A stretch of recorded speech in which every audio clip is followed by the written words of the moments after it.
안녕하세요. 오늘은 성막의 서중 분향단에 대해서 나눠보도록 하겠습니다. 분향단은 히브리어로 미즈바흐 하켓, 하케토레트라고 읽습니다. 이 자바는 재물을 잡아서 바치는 장소를 의미하고요. 그 다음에 케토레트는 카타르의 히브리어 어원에서 나왔는데, 카타르는 분향하다라는 뜻입니다. 그러니까 뭘 태워드리다. 그러니까 여기 하는 그 태워드리는 재단을 말하는 거죠. 그래서 분향단이란 향을 피우는 재단이 되겠습니다.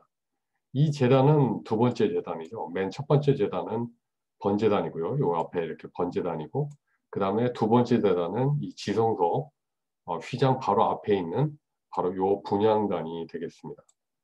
이 분향단은 속죄소 맞은편, 곧 증거계 앞에, 휘장 앞에 두었습니다. 그래서 속죄소와 이 분향단은 매우 긴밀한 관계임을 알 수 있습니다. 즉, 하나님의 임재 앞에 기도하는 모습을 연상하게 하는 것이죠. 제사장은 하나님 앞에서 아침과 저녁마다 이 제단에서 분향을 하였습니다.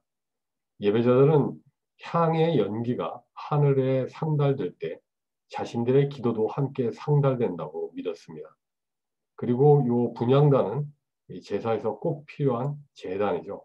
즉 속죄할 때 드리는 꼭 필요한 제단임을 알 수 있습니다. 이 분향단은 출애굽기 30장에서 어떻게 만드는지 잘 기록되어 있습니다. 우선 조각목, 즉 시띵, 아카시아 나무로 이 분향단을 만듭니다. 그리고 그 다음에 도금을 하죠. 길이와 너비는 50cm 정도 됩니다. 그러니까 1규빗이죠. 그러니까 여기 50cm, 50cm에서 정사각형입니다. 그리고 높이는 2규빗, 약 1m 정도 되는 좀 조그만한 그러한 분향단이 되겠습니다. 그래서 네모 반듯해서 이 예배자들은 기도할 때 그 마음의 자세가 주께 반듯해야 함을 알 수 있습니다. 사람을 대할 때나 그 다음에 하나님을 대할 때나 이 예배자는 성도는 반듯해야 함을 알 수 있습니다. 그리고 이 윗면, 이 분향단의 윗면과 그리고 이 사면, 그 다음에 이 네 개의 뿔, 그 다음에 이 금태, 이 모두가 다 금으로 이렇게 두르게 되어 있습니다. 그래서 순금은 변치 않는 것을 의미하죠. 금은 잘 변치 않죠. 그래서 금은 변치 않는 믿음의 기도를 상징하는 것을 알 수 있고요. 뿔은 권세 있는 기도를 의미합니다. 보통 뿔 하면은 힘을 뜻하죠. 그래서 힘 있는 기도, 권세가 있는 기도, 엘리야의 그 3년 반 동안 비가 내리지 않게 하는 그런 권세 있는 기도를 의미하기도 합니다.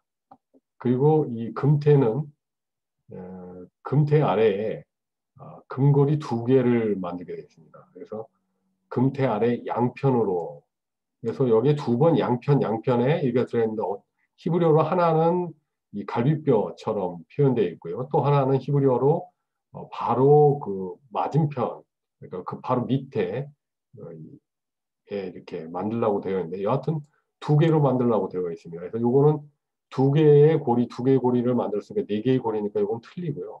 이렇게 한 개의 고리씩 끝면에 이렇게 하나씩 만들어 가지고 여기에 채를 만들어서 쉽게 이 분향단을 들고 움직일 수 있게끔 이 채를 만들었습니다. 그래서 따라서 이렇게 작은 믿음이라도 주님께서 귀히 보시는 그러한 상황임을 알 수 있습니다. 그리고 위치는 속죄소 맞은편 휘장 앞에 두게 되어 있습니다. 그래서 이 중보하시는 예수 그리스도를 또한 이 분향단은 상징을 합니다. 그래서 하나님 앞에 이 놓여 있는 분향단은 하나님과 백성 사이를 중재하는 예수 그리스도의 모습을 상징하기도 합니다. 그래서 로마서 8장 34절을 보시면요. 그리스도 예수는 하나님 우편에 계신 자요 우리를 위하여 간구하시는 자신이라.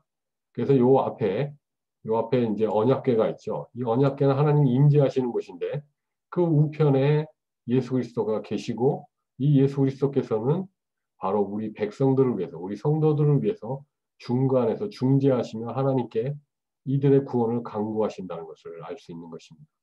그리고 히브리서 7장에 보시면요. 그리스도께서 항상 살아서 저희를 위하여 강구하십니다. 그래서 우리를 위하여 중보 사역을 감당하고 계신 예수 그리스도를 또 상징함을 알 수 있습니다. 그런데요. 좀 이상하게 신약 성경에서는 금양로의 위치를 말하고 있습니다. 한번 보시겠습니다. 히브리서 9장 2절에서 4절. 등대와 상과 진설병이 있으니 이는 성소라 일컫고. 그래서 이게 이 등잔대, 그 다음에 상과 그 위에 진설되어 있는 진설병은 바로 성소에 있고, 그 다음에 둘째 휘장 뒤에 있는 장막을 지성소라 일컫는데, 그곳에는 금양로와 사면을 금으로 싼 언약궤가 있고, 이렇게 표현되어 있습니다. 분명히 금양로는 성소에 있어야 되는데, 왜 여기 히브리서, 신약 성경, 히브리서 9장에서는 이 언약궤와 같이 있는 것처럼 표현을 했을까요? 주석을 보시면 대제사장은 1년에 한 번, 곧 속죄일에 향을 피운 향로를 가지고 이 지성소에 들어갔습니다. 그래서 그는 속죄제를 드리기 전에 하나님 앞에 분향하여 그 연기로 속죄소를 가리웠습니다.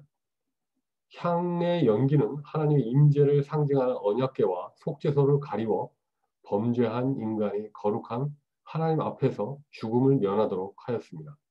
비록 향로는 항상 지성소에 있는 것은 아니지만 지성소에 속한 기물로 볼 수 있습니다. 더욱이 본절에 뭐뭐 있고 언약궤에 있다. 이 금향로가 여기서 있다라는 것은 이 해당하는 이 헬라어는 에쿠사로 뭐뭐에 속해 있다. 이렇게 되어 있습니다. 그래서 향로가 지성소 속에 고정 배치된 기물이라기보다는 그 지성소에 속해 있다. 즉 긴밀한 관계를 맺고 있는 것을 시사합니다. 그래서 이제 대속죄일 날 7월 10일 날 이 언약궤에 이 향로를 들고 들어가게 되어 있는 것이죠. 그리고요.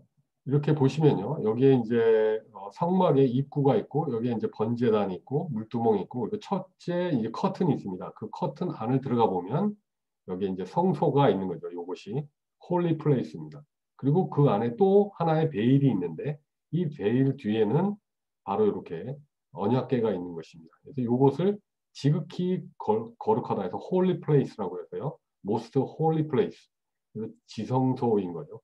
거룩하고 거룩한 장소, 이 지성소인데 이 지성소 휘장 앞에 바로 이렇게 분향단이 있는 것입니다. 그런데 여기서 이 분향할 것을 가지고 7월 10일 날 1년에 한 차례 이렇게 대제사장이 언약궤 앞에 들어가게 되어 있는 것이죠. 그래서 히브리서에서는 바로 이러한 상황을 즉 언약궤와 이 번제단이 매우 긴밀한 관계임을 표현하고 있는 것입니다. 예, 하나님의 임재와 그 예수 그리스도의 중보의 사역이 긴밀한 관계로 보여지도록 이 히브리서 저자는 9장에서 기술한 것이죠.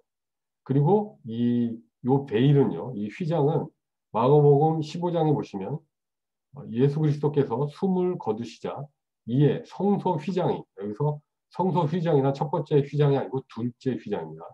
이 둘째 베일이 위로부터 아래로 찢어져 둘이 되는지라. 그래서 이 보시면 요 분향단 앞에 이 천막이 있는데요. 여기 휘장이 있는데 이 휘장이 위에서부터 아래로 찢어졌다는 겁니다. 즉 사람이 밑에서부터 위로 찢는 게 아니라 하나님께서 친히 이걸 찢으신 것을 알 수 있죠. 그리고 바로 이 휘장은 히브리서 10장에서는 이 휘장은 곧 예수 그리스도의 육체다. 이렇게 말씀하고 계십니다. 즉 하나님 앞으로 나아가는 데 있어서 방해되는 모든 것들을 예수 그리스도께서 모두 다 처리해 주신 것을 알 수 있는 것이죠. 그래서 지성소를 가리는 휘장이 찢어짐으로 인하여 대제사장을 통해서가 아니라 이제는 주님을 믿는 성도가 예수 그리스도의 이름으로 직접 하나님께 이 다이렉트로 하나님께 기도할 수 있는 그러한 신분을 얻게 된 것임을 알 수 있습니다. 그리고 분향단은 아까 말씀드렸듯이 기도를 의미합니다. 근데 그 의미한다는 증거가 어디에 있느냐? 바로 이제 구약과 신약에서 모두 잘 기술되어 있습니다. 시편 141편을 보시면요. 나의 기도가 시편 기자의 기도가 주의 앞에 분향함과 같이 되며, 여기서 보면은 기도를 분향으로 동일하게 표현한 것을 보실 수 있습니다. 나의 기도가 주 앞에서 향기처럼 보이게 하소서, 이런 표현이시죠. 그리고 신약에서는 요한계시록 5장에 보시면요, 이 향이 가득히 담긴 금 대접을 가지고 어린 양 앞에 엎드렸습니다. 그 향은 성도들의 기도입니다 라고 표현되어 있고요. 그리고 요한계시록 8장은 또 다른 천사가 와서 금향로를 들고 제단에 섰습니다. 그는 모든 성도의 기도에 향을 더해서 보좌 앞 금제단에 드리려고 많은 향을 받았습니다. 보면은 기도가 향과 함께 움직이는 것을 볼 수 있지요. 그래서 이제 구약과 신약에서 이 분향은 기도인 것임을 증거하고 있습니다. 그리고 또 하나 사례를 보시면요, 이 누가복음 1장에 보시면 이 사가랴, 히브리어로는 자카리아라고 하죠. 자카리아. 야는 여호와의 약자이고요. 자칼은 기억하다는 뜻이죠. 그래서 여호와께서 기억하신다라는 의미로 뭐 스가랴 또는 사가랴, 이렇게 원래는 자카리아라고 읽죠. 히브리어로. 이 사가랴가 자기 조의 차례가 되어서 하나님 앞에서 제사장 일을 하고 있었다. 어느 날 제사장의 관례를 따라 제비를 뽑았는데 그 사가랴가 주의 성소에 들어가 분향하는 일을 맡게 되었다. 이 분향하는 일은 아침 저녁으로 하게 되어 있습니다. 이 등잔대에 불을 켜면서 동시에 아침 저녁으로 이 향을 피우게 되어 있는 것이죠. 그런데 그가 분향하는 동안에 밖에 서 있는 사람들이 모여 기도를 하고 있었다. 즉 분향할 때에는 함께 기도하고 있는 것임을 알 수 있습니다. 그래서 주의 천사가 사가랴에게 나타나서 이 침례 요한을 낳게 될 것이라고 고지하시고 계신 것이죠. 그리고 또 이제 이 구약에 보면요, 이 분향단과 관련된 사건이 하나 또 있습니다. 매우 슬픈 사건인데요. 레위기 10장에 보시면 아론 대제사장의 아들인 이 제사장인 나답과 아유 이 두 아들이 있었는데, 이 나답과 아비후가 각기 향로를 가져다가 여호와에 명하지 아니하는 다른 불을 담아, 여기서 보면은 이제 번제단에서 주님께서 친히 여호와 하나님께서 여기다 불을 주셨는데, 그 불을 가지고 분향을 하려고 그 불을 가져간 게 아니라 자기들이 만든 불을 가지고 함부로 가지고 들어갔다는 것이죠.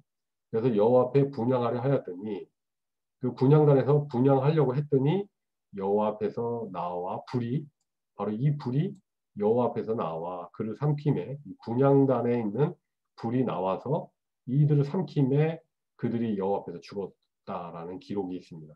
그래서 여호와께서 말씀하시기를 나는 나를 가까이 하는 자 중에 내가 거룩함을 얻겠고 온 백성 앞에 내가 영광을 얻으리라 하셨느니라.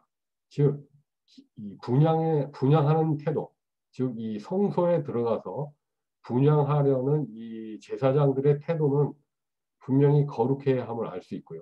그리고 레위기 10장에서는 이 성소에 들어갈 때에 이 기도하는 사람들의 자세는 어떠해야 되는지 좀 더 상세히 알려주고 계십니다.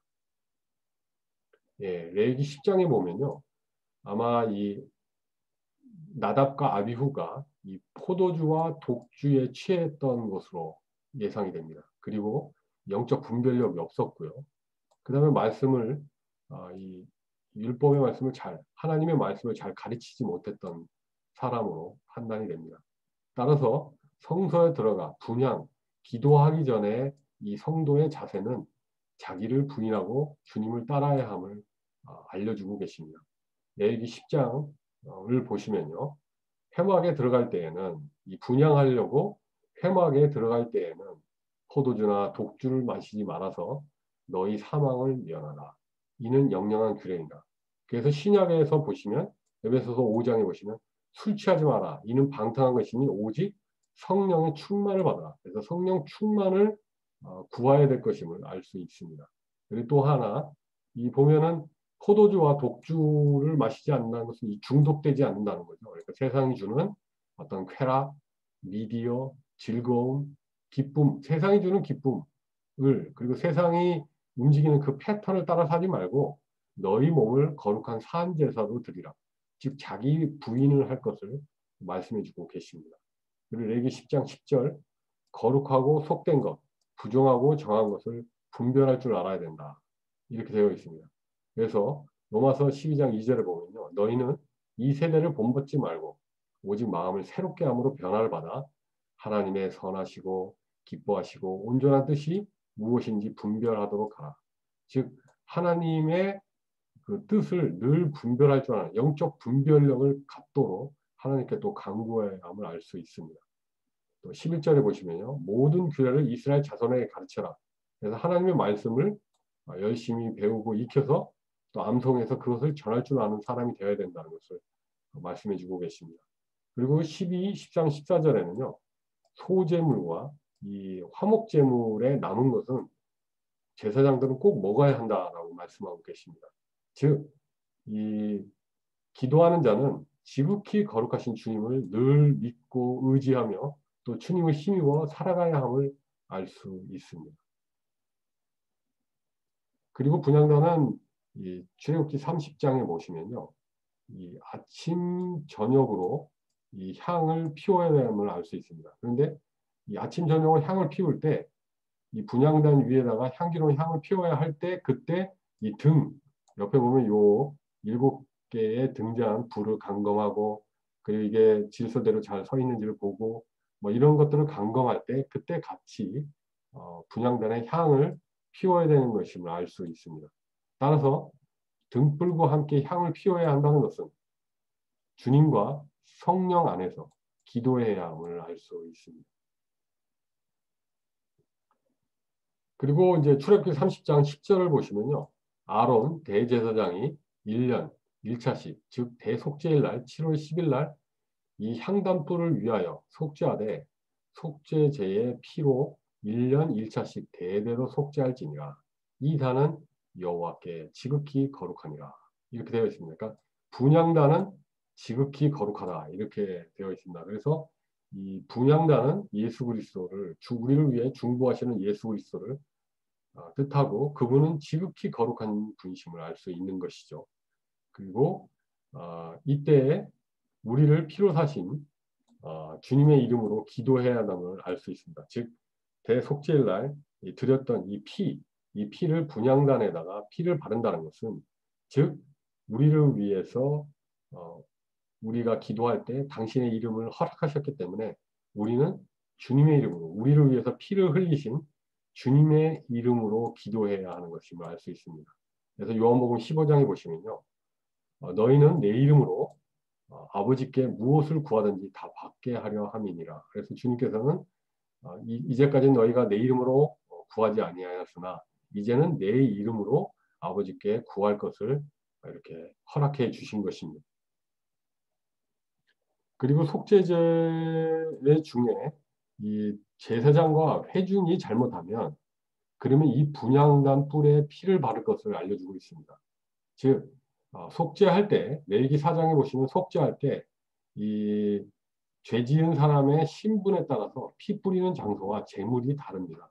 그래서 이 신분이 제사장일 때에 피를 뿌리는 곳이 점점점 더 하나님께 가까이 가고요. 그리고 이제 극빈자와 이 족장 간에는 이렇게 피를 뿌리는 장소가 다릅니다. 그리고 드리는 제물도 다르고요.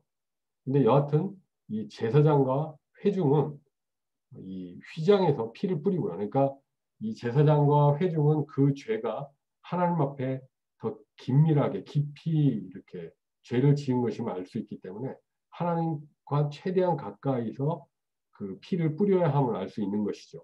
뭐 극빈자는 밀가루밖에 드리지 못하기 때문에 피를 드릴 거 없지만 그리고 족장이나 평민들이나 이런 사람들은 번제단 뿔 정도에서나 피를 바르거나 그 밑에 피를 쏟으면 되지만 제사장과 온 회중이 죄를 지었을 때에는 그 제물은 꼭 숫소로 들어야 되고 그 다음에 휘장 앞에 피를 뿌려야 되며 그 다음에 분향단에 피를 그 뿔에 발아야 되고 그리고 번제단 밑에 피를 뿌려야 하는 것이죠. 그리고 이 땅 제물들은 제사장이 남은 고기는 취할 수 있었으나 그러나 제사장과 회중이 죄를 지었을 때에는 모두 그 재물을 소각하게 되어 있습니다. 불로 다 태워드리게 되어 있죠. 그래서 예수 그리스도 이 히브리서 13장에 보시면요. 예수 그리스도는 자기의 피로써 백성을 거룩해 하려고 성문 밖에서 고난을 받으셨다라는 말씀이 성취된 것을 알 수 있습니다. 그리고 주님께서는 기도의 본을 보여주셨습니다. 내가 아닌 하나님을 위한 기도를 드리신 것을 저희는 잘 알 것입니다. 마태복음 26장 조금 나아가사 얼굴을 땅에 대시고 엎드려 기도하여 가라사대 내 아버지여 만일 할만하시거든 이 잔을 내게서 지나가게 하옵소서. 그러나 내 원대로 마옵시고 아버지의 원대로 하옵소서. 이 예수 그리스도께서는 원래 당신의 권리가 있으셨습니다. 이 십자가를 지실 필요가 없으셨던 것이죠. 거룩하신 분이시기 때문에. 그런데 자신의 원대로 하지 아니하시고 하나님 아버지의 뜻대로 그 십자가의 길을 가게 될 것을 고백하고 계신 것이죠. 즉, 이 예수 그리스도의 기도는 바로 당신 자신을 위한 것이 아닌 하나님을 위한 기도임을 분명하게 보여주셨고, 우리가 어떻게 기도해야 되는지 그 기도의 본을 보여주셨습니다. 그리고 주님께서 가르쳐 주신 기도를 보면요. 하늘에 계신 우리 아버지여 이름이 거룩히 여김을 받으시오며 나라에 임하옵시며 뜻이 하늘에서 이룬 것 같이 땅에서도 이루어지리이다. 즉 기도에서도 맨 먼저 해야 하는 일은 바로 하나님 아버지를 위하여 기도해야 되고 하나님의 뜻이 하늘에서 이루어진 것처럼 이 땅에서도 이루어질 것을 이루어지기를 소망하며 기도해야 함을 알 수 있습니다. 그리고 이 향을 만드는 데는 아무렇게나 만드는 것이 아닙니다. 그래서 출애굽기 30장을 보시면요. 34절부터 38절에 어떻게 이 향을 만들어야 되는지 기술해 주고 계십니다. 여호와께서 모세에게 이르시되 너는 소합향과 나감향과 풍자향의 향품을 취하고 그 향품을 유향의 석대 각기 동일한 중수로 하고 그러니까 1대 1대 1대 1 그러니까 이 네 개가 1대 1대 1대 1로 이렇게 만들어져야 됨을 알 수 있고요. 향을 만들 때 그것으로 향을 만들 때 향 만드는 법대로 만들고 바로 요 1대 1대 1대 1로 그리고 그것에 소금을 쳐서 성결하게 하고 그래서 이제 소금은 너희는 주님께서는 이 소금을 언약 소금이라고 되어 있습니다. 레위기 2장에 보면 즉 하나님께서 우리에게 주신 그 언약을 근거로 기도해야 함을 알 수 있는 것이죠. 그 다음에 그 향 얼마를 곱게 찧어서 이렇게 빻아가지고 내가 너와 만날 회막 안 증거의 앞에 두라. 즉 분향단 그 앞에 이렇게 두라고 얘기하신 것이죠. 분향단에다가 이렇게 향을 올려놔라. 이 향은 너에게 지극히 거룩하니라.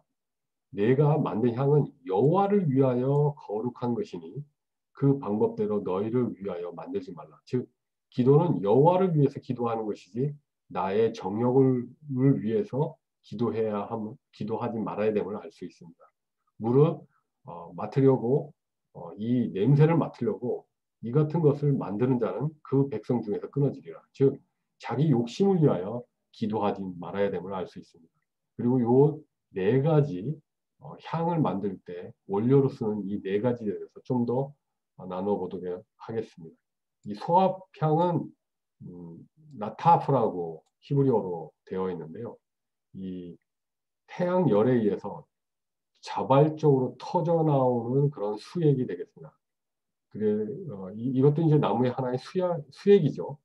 그 다음에 나감향은 이 쉐헤레트라고 하는데요. 이 조개 껍질을 의미합니다. 그래서 홍해 지중해에서 사는 조개류의 껍질을 갈아서 만든 향품이죠. 이렇게 이러한 조개 껍질을 의미하고요. 그 다음에 풍자향은 이 아라비아 고무나무의 일종으로 나무를 자를 때 나오는 액체인데요. 이것은 해독제로 쓰인다고 합니다. 그리고 유향은 이미 저희가 그 진설병을 나눌 때 이 레보나, 히다라는 뜻의 이 레보나를 다뤘었죠. 그래서 감람과 유향나무에서 채취한 송진과 같은 것이다. 그래서 깨끗한 기도, 그 다음에 이렇게 자발적으로 드리는 기도, 그 다음에 자신을 쪼개는 그러한 애써야 되는 기도를 의미하는 것임을 알 수 있습니다. 그래서 보면은 이건 이제 고고의 그림인데요. 이 고고의 그림을 보면 참 이분들은 참 가난한 분들이죠. 여기 보면은 한 늙은 분이 자신의 모자를 옆에 탁자에다 놓고, 그리고 빵도 없습니다. 이 스프 한 그릇밖에 없는데 그것에 대해서 너무나 감사하며 경건하게 기도를 하고 있는 모습을 보실 수 있고요. 그 여자분도 이렇게 무시로 이렇게 기도하는 모습을 볼 수 있습니다. 그래서 소박한 삶 속에서도 무시로 하나님께서 주신 은혜로 늘 감사하며 기도하는 모습은 얼마나 향기롭고 아름다운지요. 즉 우리는 이렇게 소합향과 나감향과 풍자향과 유향처럼 이렇게 무시로 또 자발적으로 때로는 애써 그리고 힘을 다해서 기도해야 함을 알 수 있습니다. 애써서 기도한 또 주님의 본을 또 한번 보시겠습니다. 누가복음 22장, 예수께서 힘쓰고 애써 더욱 간절히 기도하시니 땀이 땅에 떨어지는 핏방울 같이 되더라. 그래서 주께서는 자신의 권리를 포기하시고 하나님의 뜻대로 십자가를 질 것을 눈물로 기도하고 있습니다. 즉 주님께서는 우리를 위하여 당신의 목숨을 내놓고 자기 권리를 포기하시며 하나님의 뜻을 위하여 기도하신 모습, 그럴 때 자신을 부인하시며 힘을 다하여 그리고 애써서 여호와 하나님 앞에 기도하신 그런 본을 보여주셨습니다. 그리고 골로새서 4장에 보시면요, 그리스도 예수의 종인 에바브라가 이 골로새서 교회를 위하여 이제 문안하는데요. 이 에바브라는 항상 이 골로새에 있는 그 교회의 성도들을 위하여, 그 교회를 위하여 애써 기도하여 이 골로새 성도들이 하나님의 모든 뜻 가운데서 완전하고 확신 있게 서기를 이렇게 기도한 분임을 알 수 있습니다. 그래서 마지막으로 이제 주님을 의지하여 기도하는 성도가 되어야 함을 같이 한번 나눠보도록 하겠습니다. 출애굽기 30장 9절, 너희는 그 위에 다른 향을 사르지 말며 번제나 소제를 드리지 말며 전제에 술을 붓지 말라. 이 보면은 번제나 소제나 이 전제는 번제단에서 드리게 되어 있습니다. 즉 이 번제단은 이 보면은 이 속죄제, 속건제를 드릴 때, 화제를 드릴 때 바로 이 번제단에서 드리죠. 즉 죄에 대한 회개의 기도를 넘어서 이제 우리의 기도는 번제단에서, 분향단에서 그리스도 안에서 하나님을 위해 그리고 성도 교회를 위해 전도를 위해 기도를 해야 함을 알 수 있습니다.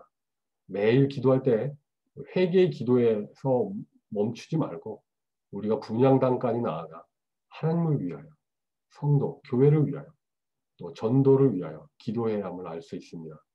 마태복음 5장, 너희 원수를 사랑하며 너희를 핍박하는 자를 위하여 기도하라. 핍박하는 자를 위하여, 원수를 위하여 기도하라. 이렇게 말씀하고 계시고요. 골로새서 1장, 기도할 때마다 하나님 곧 우리 주 예수 그리스도 아버지께 감사한다. 이렇게 말씀되어 있습니다. 아까 그 골로새의 그 성도들이 그 성장하는 것을 보고 이 사도 바울께서 기도할 때마다 그러한 은혜를 골로새에 허락하신 것에 대하여 주 예수 그리스도의 이름으로 하나님께 감사하고 있는 것을 알 수 있습니다. 즉 나를 위한 기도보다는 하나님께 감사하는 기도를 먼저 드린 것을 알 수 있습니다. 빌립보서 1장, 예수 그리스도께서 주시는 의의 열매가 가득하여 여러분이 하나님께 영광과 찬송을 돌리게 되기를 기도합니다. 그래서 이 성도들이 오직 하나님을 위하여 살 것에 대하여 이 바울 사도께서 기도해 주신 것을 알 수 있습니다. 에베소서 6장, 모든 기도와 간구로 하되 무시로 성령 안에서, 기도는 성령 안에서 주 안에서 기도해야 함을 알 수 있고요. 이를 위하여 깨어 구하기를 항상 힘쓰며 여러 성도를 위하여 구하고, 즉 이 자기를 위한 것이기보다는 이 성도를 위해서 또 이 교회를 위하여 간구해야 함을 가르쳐주고 계시고요. 빌보서 1장, 내가 기도하노라 너희 사랑을 지식과 모든 총명으로 점점 더 풍성하게 하사. 그래서 교회가 주님이 주신 사랑으로 풍성해지시기를, 충만해지기를 지속적으로 이 사도께서 이 빌립보 교회를 위하여 기도하신 것을 알 수 있습니다. 무엇보다 사랑이 충만한 교회가 되기를, 빌립보 교회가 그렇게 되기를 기도하고 계신 거죠. 골로새서 4장, 우리를 위하여, 즉 사도 바울 이 있는 사도 바울과 함께하는 사람들을 위하여 기도하되 하나님이 전도할 문을 우리에게 열어주사. 그래서 전도할 전도할 기회를 하나님께서 허락해 주시기를 강구하고 있습니다. 따라서 성도는 무엇보다도 하나님을 위하여, 그리고 성도와 교회를 위하여, 그리고 전도를 위하여 기도해야 함을 알 수 있습니다. 예, 고린도후서 2장 15절. 우리는 하나님 앞에서 그리스도의 향기니. 예, 저희는 이미 그리스도의 향기이죠. 죽든지 살든지 그리스도를 전하는 그러한 존재인 것입니다. 하나님 아버지께서 저희를 그리스도의 향기로 삼아주셨으니 얼마나 감사한지요. 모든 영광을 하나님 아버지께 돌립니다. 할렐루야.